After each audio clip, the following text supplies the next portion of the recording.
మీరు ముందు అది చూపిస్తూ అప్పుడు నా వైపు చూపించండి, అప్పుడు చెప్తాను.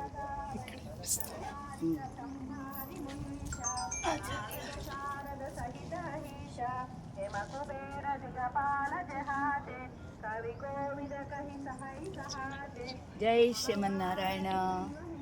ఇప్పుడు మీరు చూసినటువంటి పర్వతం ఏంటో తెలుసా?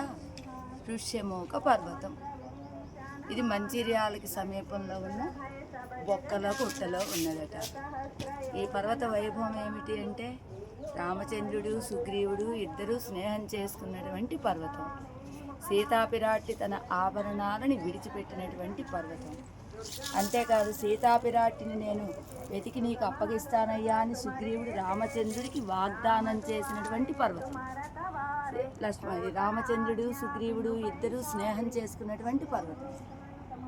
తన ఆభరణాలను ఈ కొండ మీద పడేయటం ద్వారా సీతాపిరాట్టి పురుషకార భూతురాలుగా ఉండి సుగ్రీవుడికి రామచంద్రుడితోటి స్నేహాన్ని కల్పించినటువంటి పర్వతం.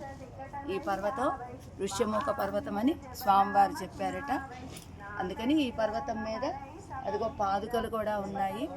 ఆ పాదుకలే బహుశా రామచంద్రుడు ఆనాడు వేయించేసి ఉన్నటువంటి స్థానం అయి ఉంటుంది ఇక్కడ, సుగ్రీవుడు రామచంద్రుడు.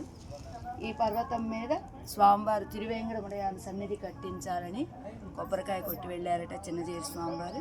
అదిగో వారు కూడా వేయించేసి ఉన్నటువంటి పోస్టల్ అది. ఇదే ఋష్యమూక పర్వతం. మనం ఆనాడు అక్కడికి వెళ్ళి ఋష్యమూక పర్వతం ఎక్కడుందో మనకు తెలియదు.